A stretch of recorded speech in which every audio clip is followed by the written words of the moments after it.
Есть мужчина, который тебя очень любит, но злится на тебя.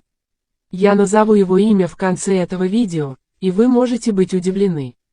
Из того, что я вижу, он очень привязан к тебе и хочет с тобой поговорить, но его гордость берет верх и мешает ему на данный момент отправить тебе сообщение. Он боится, потому что ему уже было больно в прошлом. Но не волнуйтесь, в конце концов он преодолеет свои недостатки и сделает первый шаг за вас. Теперь это вопрос дня. Положи сердечко и прокомментируй. Мне очень приятно получить ваше сообщение до полуночи.